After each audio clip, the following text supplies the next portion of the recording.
"Dad, wake up," my son whispered, shaking me. "We have to go. Don't make a sound." His voice was trembling, urgent, the kind that doesn't belong to a child.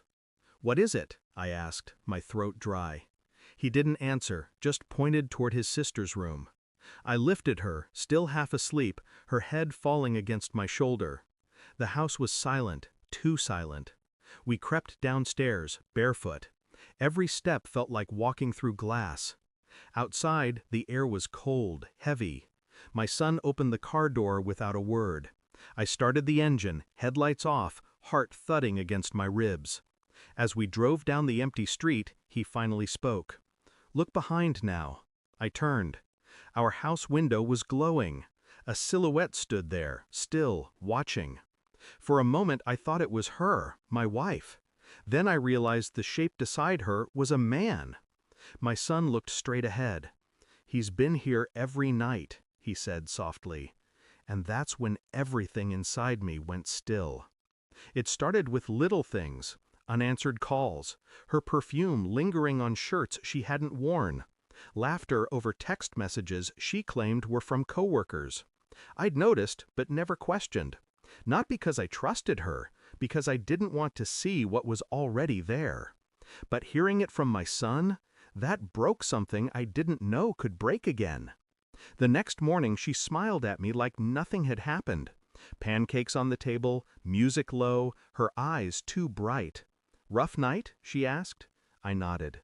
Watched her pour syrup, watched it spill onto her fingers, watched her lick it off slowly. A performance. Every gesture rehearsed. I studied her, the way her phone never left the counter, the way she left rooms when it rang. Denial is a quiet drug. You convince yourself the cracks are shadows, that the whisper of doubt is paranoia. But children don't lie like adults do. They don't know how to choreograph deceit. That night, I moved the cameras from the front porch to the hallway. I didn't sleep, I just waited. 3 days later, I had footage. She wasn't alone. He came after midnight, always the same way, through the kitchen door she left unlocked. His face half hidden, familiar in a way that made my stomach turn. A neighbor, a friend, someone who smiled at me over fences. I said nothing. During the day, I held my daughter, took my son to school, kissed my wife goodbye, played the part. But inside, I was building something. Patterns, dates, phone logs, deleted messages, every piece of data layered into a quiet war I refused to lose. I ordered a paternity test. Not for her, never for her. For him, my son. He deserved to know who he was running from. The days blurred.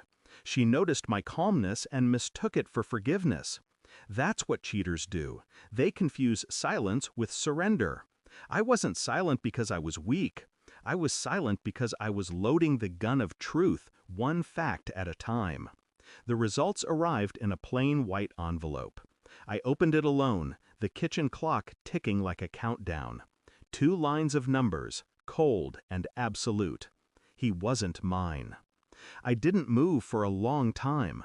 The sound of my breathing felt foreign. When she came home, I handed her the envelope. No words. She opened it. Her face drained. She tried to speak, but I raised a hand. "Don't," I said quietly. Her lips trembled. Tears came, fast, messy. She reached for me, but I stepped back. The silence between us was surgical, sharp enough to cut through every lie she'd ever told. "I didn't," she began. "You did," I said. "Every night." I told her to pack, not because I wanted her gone, but because I wanted her to feel what I felt. Emptiness, drawn slow and deliberate. I didn't shout, I didn't curse. I simply placed the envelope on her suitcase. When she asked what I'd tell the kids, I said, "The truth." Her face twisted in panic. "They'll hate me." "They'll know you," I replied. I didn't stop her when she cried, didn't flinch when she begged. Control is quieter than revenge, and nothing kills guilt faster than indifference. She left before dawn. The house finally exhaled. The next morning, my son asked where she went. I looked at him, really looked, and said, "She won't hurt us anymore."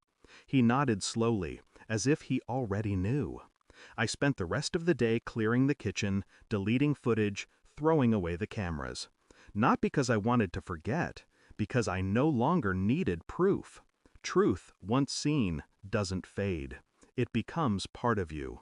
That night, the house was quiet again. I stood by the window, watching the empty driveway.